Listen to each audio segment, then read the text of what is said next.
Stocks, bonds, ETFs, straight out of downtown Chicago. This is Zach's Market Edge. Welcome to Zach's Market Edge, the podcast about investing in your life. I'm your host, Tracy Reinick, and this week I'm joined by two of our millennials here at Zach's. And I say that because I'm a Generation X, so they're the millennials. Eric Dutram, who's the editor of the ETF Investor Service, and are you our chief ETF strategist or just I think just ETF head, strategist. Top, any of those terms? No, unfortunately He's our not. ETF guy. And Zach's editor, Maddie Johnson, is also joining us. So we have three people here today. And so we're going to talk about millennials and investing. We've kind of talked about millennials in the past. Maddie joined on that podcast. But this time we're going to focus a little bit more on whether or not they're buying stocks and or mutual funds, I guess, and kind of ways to invest like the millennials, or what they're interested in or how you can play millennials. I guess that would be the term. But let me start off with some stats because I thought this was kind of interesting. So I found a study that was done about a year ago, so in 2015, that showed just 26% of people under the age of 30, so they would be the millennials, own stocks. But that didn't sound that bad to me. 26%, that's not awful because in your 20s, you're not really, doing a lot of investing yet. You're not saving. You're maybe in a 401k, maybe not. You're paying off the student loans. Things are in chaos. So that didn't sound that bad. And then I was wondering, what did Generation X do? The slightly older generation, just slightly. I went back to look because I was thinking, during the dot-com boom, it seemed like all of my peers were buying stocks. That's when I really started buying a lot of stocks. That's when internet investing became more common and became in vogue. And so I looked up a survey that ICI did in 1999 during the height of the dot-com boom. And it showed that out of all U.S. households, almost half owned stocks or mutual funds. So they owned a stock via a mutual fund, basically. And that was up big from 1983, where it was only 19%. But a lot of that had to do with the creation of 401ks and the mutual fund industry and all of that. And that the baby boomer generations were big in putting all their money into that. But they did have some stats about what percentages of those people were in the different generations. So 48% of the survey people who own stocks were baby boomers. Again, not surprising they are the oldest. They were ages 55 to 74 in the survey. But just 19% were the Generation X. So that I was kind of struck by because it seemed like all of my Generation X peers were buying day trading and going crazy with the tech stocks and the weird .coms. And apparently that's significantly less than what's happening now.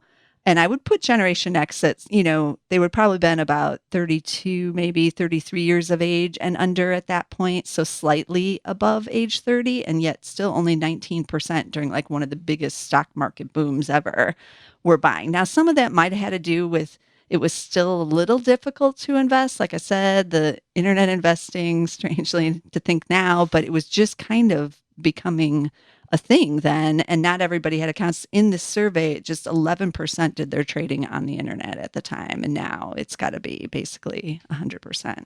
So, Eric, what do you make of that? It seems like millennials, even though we keep hearing, oh, they're not, they're broke, they're living in the parents' basement, all this stuff, but 26% of them are owning stocks. Yeah. And, I really think that the idea of the online trading is a very important part of what you're talking about. I remember back in my day when I started there, it was just TD Ameritrade or E-Trade. Those were the only options you had. But now you can, you have all sorts of apps that invest. I know Robinhood is a popular one. There's all sorts of different ways to get into the investing world that didn't exist even, 5-10 years ago. And I think it's made it so much easier for people to get into the investing world. I think that's part of the reason you're seeing some higher numbers for the millennials. I'm a little bit of an outlier. I do love ETFs, obviously. That's been my career right from the get-go. So, I might not be the best, person to represent the millennials here on this. Well, that's why we have Maddie here. Yeah. That we bring in someone else, because that's true. This is our job and what we like to do. So we were all, but I wasn't in this profession back in 1999, and I still had a lot of my peers that were wanting to buy stocks, and in the new, like the with TG Ameritrade was starting up in those ones, and E-Trade, we were using those platforms back then to buy.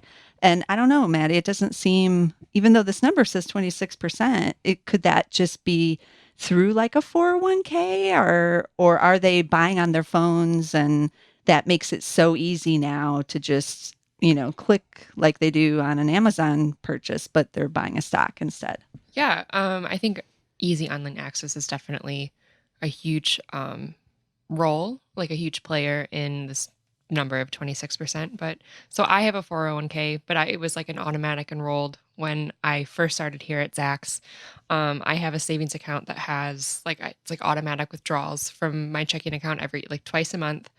But that's about as much saving or investing as I am doing right now. I guess for me, it's like I have other things that I want to put my money towards. I'm going to have to start paying my student loans in January, so that's going to be a huge thing. There's rent, there's utilities, there's food, there's other things that like I deem more important right now. Okay, I keep hearing about that. Stocks. I keep hearing about like the experiences. And it sounds like this like deep thing, like millennials want experiences. So what does that mean? Is that just like eating out, taking vacations, like, going to the concerts and things like that? Is that what you rather focus on? Yeah. I mean, I love eating out. That's very true of me personally. Going to concerts is great, but I mean, traveling, that's even right now still somewhat out of my budget. I mean, it's definitely a goal down the line.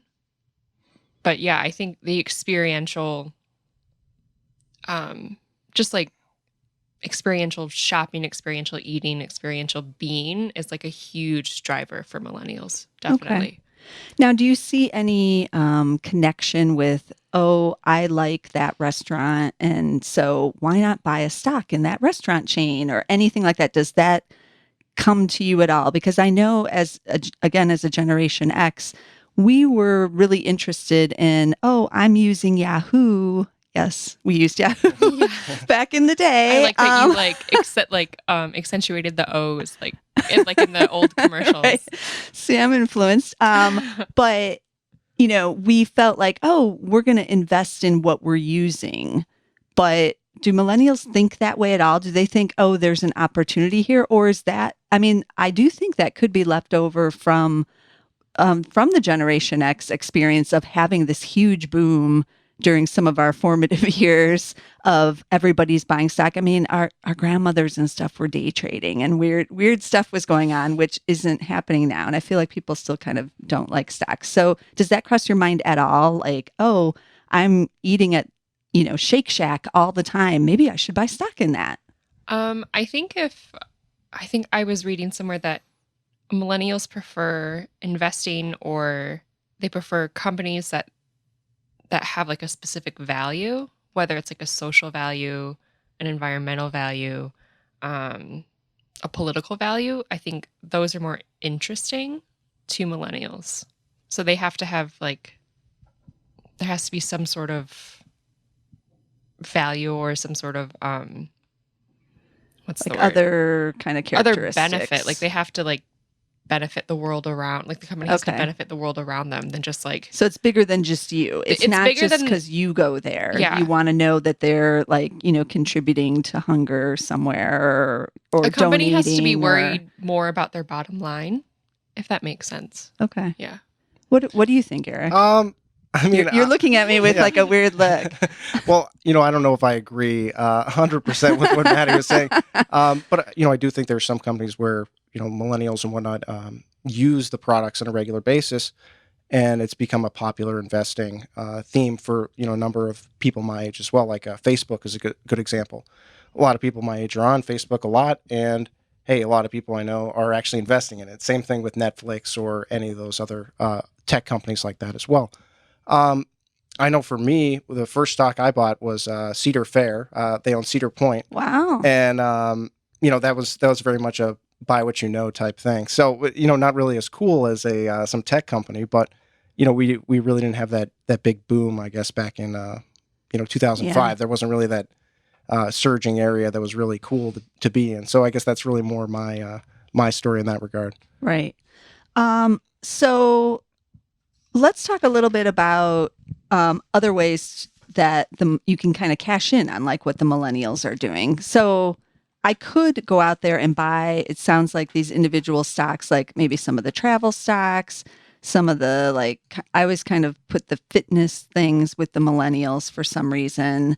And I've seen a lot of surveys of the millennials who say that the thing that sets apart their generation, you all can tell me if this is true, is that they're so not good at technology, but it's the technological stuff that sets them apart. So you've come of age at a time when there is social media and, selfies and now Snapchat and all of these kinds of things. You're good at doing all of that kind of stuff is what the surveys are saying.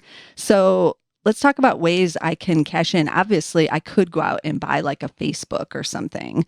But Eric, we were talking about this. There's some ETFs now that they're not targeted to millennials, but they're targeting what the millennials will be interested in or buying, it seems. Yeah, there's 2 ETFs out there right now. Gen Y is the symbol there, GENY. Then we got MILN is the other symbol. These are easy to remember. Yeah, you got to give it to the ETF industry for their great use of the tickers. But both these, they're not really targeted at millennials. They're trying to benefit from the trends. Gen Y is a little bit more of a consumer focus. More than 60% of the portfolio there is in consumer names. So you're going to get a lot more, consumer good type companies, and you'll get your, travel names as well in there. Now, MILN is slightly different. It's a bit broader. You're going to get much more diverse list of companies in that group. You're going to get more software companies. You get restaurants, residential REITs. There's a lot more apartment names in there. So there's 2 different ways to play this space. It kind of depends on what you want to look at it for. If you want just more, hey, I want to invest in companies that are going to benefit from millennial spending trends, then I think Gen Y is probably the better pick. While MILN is more of this, I want a broad play on this generation, which is actually bigger than the baby boomers right now. So the biggest holding in the MILN ETF is LinkedIn, but they're being bought out. And then you have eBay, Amazon, Facebook, and Intuit. So that's kind of gives you a glance at what's in that one. And then I did think the other one was interesting because it's so different. The Gen Y, the biggest holding there is Tencent. Is that how you pronounce it? Tencent? I think. And then you have NVIDIA, Electronic Arts, NetEase, and Discover. Facebook is on there, but they're number 6, so a little bit down. So it does seem like a little bit different mix there. Sure, and if you want that more consumer and actually really more that global play, I think that the Gen Y is really going to be the more of the choice for that, in that regard. So it's really more of what you think is actually going to be the driving trend for the millennials. Okay, so I have a question though for just a technical thing about how these are run. So they're targeting what the millennials are interested in, and I realize these basically just launched not that long ago. Yeah. So they're finding these weird niches. But what happens when the millennials changes what their interests are? Do then they have to change the holdings, right? And suddenly you all are getting a little bit older. Maybe you want to buy some baby products or I don't know, some minivans, and then they need to buy some auto companies. I don't know. Is that how these work? Will they change the holdings? I guess they would. I mean, that's a really good question. I think they would have to change the holdings, but some of these I think aren't really going to change no matter, if you're, a family of 4, if you're a single person in the city. For example, Alphabet. I think that's really going to be in there no matter what. Same thing with some of the video game ones like NVIDIA. I know they're doing a lot of computer chips for, new augmented reality and things like that. So I think that's not really going to change as much. The consumer stuff, maybe, but I think it might go along more of what Maddie was saying earlier, more towards this, socially responsible investing. I think that might be more of a trend that some of these products go towards. I wrote this down just in defense of the other generations because, it feels like the millennials get all the glory now. I don't know why that is, but you are getting the glory. And I was looking up and thinking about what generation some of these companies belong to. So NVIDIA would be a baby boomer because their founder is in the baby boom generation. They've been around a long time. So I think that's interesting that it's so ranks, in the top 10 of one of these millennial funds when it's a baby boomer company. Microsoft, also baby boomer because Bill Gates is 60 now. What? I know. I had to look that one up. But Google or slash Alphabet, they're Generation X because those founders are in their 40s. Jeff Bezos is kind of on the edge from Amazon, but he's 52, and from everything I saw, that would put him in Generation X. And then obviously Facebook is you guys, the millennials, and then you get some of those. I don't know if any of these other ones. No, I don't think a lot of the other ones are actually founded by millennials yet, but you still have some time to get some more in there. So let's talk about why are there no Generation X or baby boomer ETFs? Like, what is that about? I think they're no good stereotypes for your generation. We have all these stereotypes lame about generation. like experiences over Yeah. things, and there's just more interesting companies, maybe. maybe that's it too. Like, I don't know. what would be in a Gen X? I don't ETF? know. We've been all over the place. Yeah, see, that's what I mean. Yeah. It's hard to really nail it down We for did- what to have as the exposure profile. There is a fund that's targeted at not necessarily baby boomers, but the end of life cycle, boy. I guess. Old is the ticker. Harsh. Old. OLD. Really harsh. Yeah, OLD is the ticker. Why don't they just have one like dead? DEAD. Oh my gosh. Well, you're not going to forget it. Yeah, and there's What's a lot of in that one? a lot of nursing homes are in that one. Okay. But and- that is a growth area, right? yeah. So I mean, I guess that's a way to play the other side of the trend if you want. There's also LNGR that's longer, like living longer. So that I guess you could kind of call that a baby boomer oriented ETF as Yeah. well. Are there any media companies in those older E ETFs? I really think it's mostly focused on this residential, like the nursing home type stuff. But I Why would there be media companies? Well, you mean like newspapers? I thought you were That saying could be a stereotype. What Or do just you like mean? television networks. Like now it's all we stream online videos, right? That's true. death of So cable. who needs CBS or any of that anymore? That's right. Like, well, yeah, I could see that in there. Yeah. Oh boy, that's not good. And then I was thinking kind of another way to play the millennials and what they're buying is not necessarily through those two ETFs, but other ways to play it on the ETFs is kind of like the health and wellness. That's not just millennials. That's, I think, a lot of different, it goes over the generations, but that's like a big thing now. And it seems like some ETFs are kind of focused on that. And it has a lot of consumer names in there. I was thinking of the one we were talking about earlier was BFIT, BFIT. Yeah, once again, great I love ticker. it. Great ticker. And that one has like Adidas in there, Foot Locker, Lulu's in there, Dick's Sporting Goods. But it also, we had to look this up, but the number one holding in that is a company called Dexcom. And I wasn't familiar with them. They're 4% of the holdings, and they're a glucose monitoring company for people who have diabetes, but that would fit under the wellness part of it. Yeah. You forget that there's these companies out there. And then White Wave is on there. I was a fan of White Wave for a while now. They're being bought out. Was now. a fan? Well, they're being bought out. That's why I say was. But they do a lot of the kind of organic food and like the almond milk and stuff like Yeah. that. Those are big now. Yeah. Should I stay away from like dairy companies and stuff? Is that the millennials going to put them like out of business? Do you think, Maddie? Like, is there actually, that's a good question. Are there things I should stay away from? Because your generation is so huge. They say it's bigger than the baby boomers now. It's over 80 million. So you will drive, trends and all of that. Are there things like, no, other than newspapers? I got to keep that in mind. But, is there something else where you're like, no, this is going to go away because we hate that? I can't think of it. Maybe. I mean, what about the newspapers. cars? Oh, well, yeah. I mean, you don't own a Cars. car, right, Maddie? I don't know. Yeah, I don't own a car either. Most of my friends don't have cars, and it's, We're in a major city, though. well, And yeah, we're not in Los Angeles. well, true, but But yeah, there's so many other ways, even in LA, like with Yeah. Uber and Lyft and those, and now, Yeah, the cost of cars, I think, is prohibitive to a lot of Definitely. millennials. And, as we enter this whole autonomous driving thing, the need will probably go down even less. So I think that's definitely an area to watch. Or when electric cars, I think, enter the market on like a full scale, that could maybe be something that millennials look towards or start or wanting to invest in, perhaps because it has like that cause, that value, that environmental concern attached to it as well.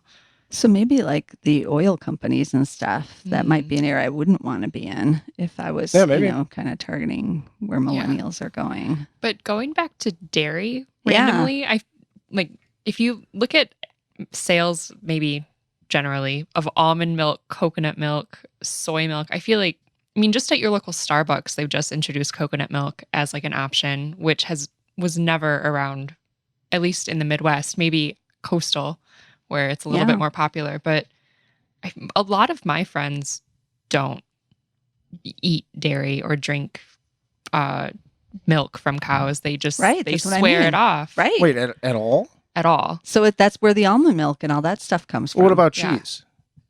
There's vegan cheese.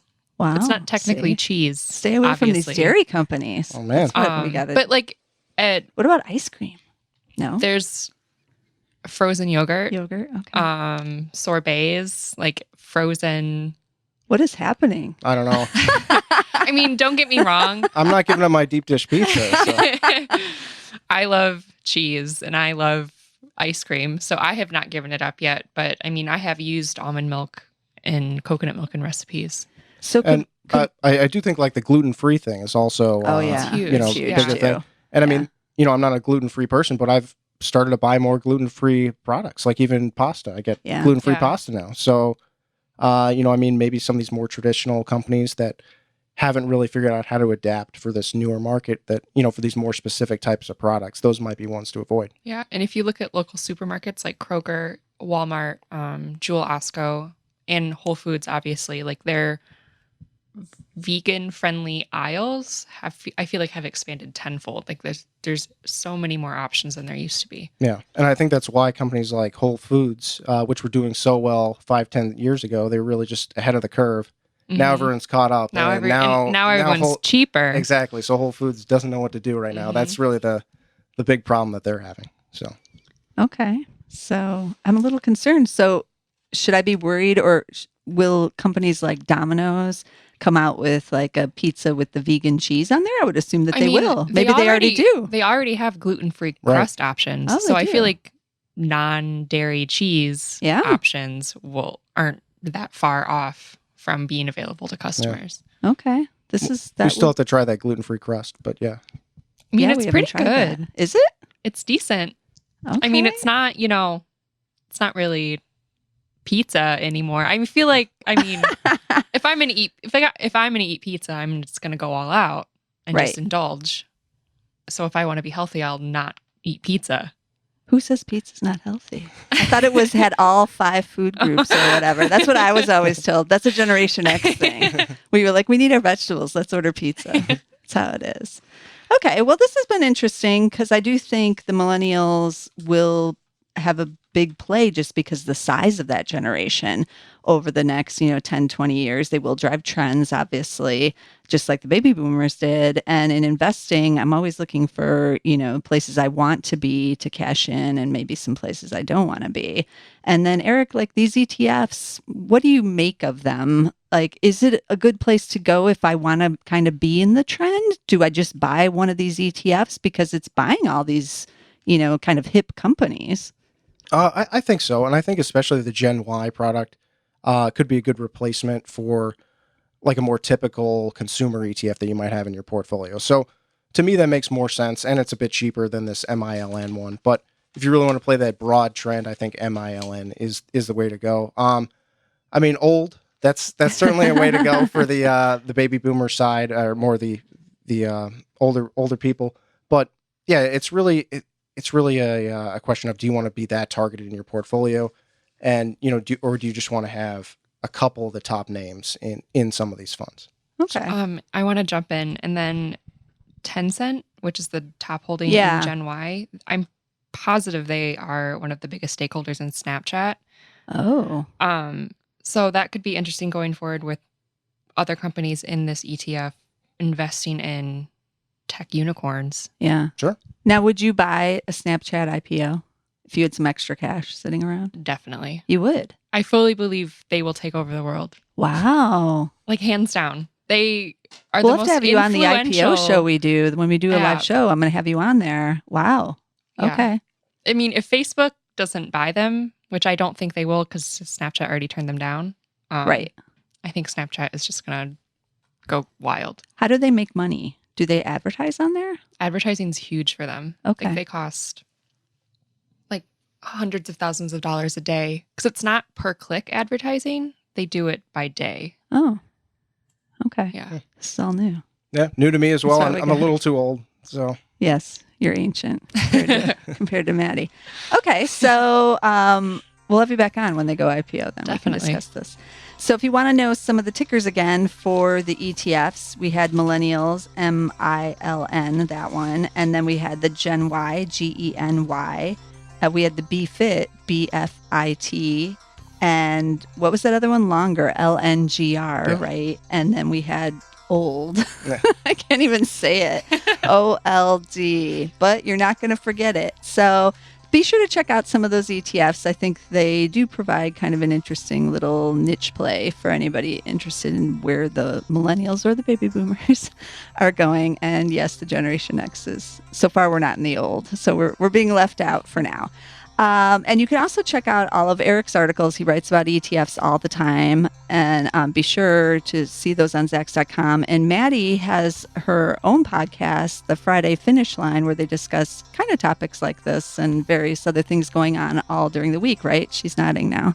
Yes, we do. So that's always interesting. Every Friday. Every Friday, you can check that out. She's on there. And you can also check out any of our old podcasts for Zacks Market Edge and all of our podcasts on iTunes and on SoundCloud. So until next week, I'll see you then.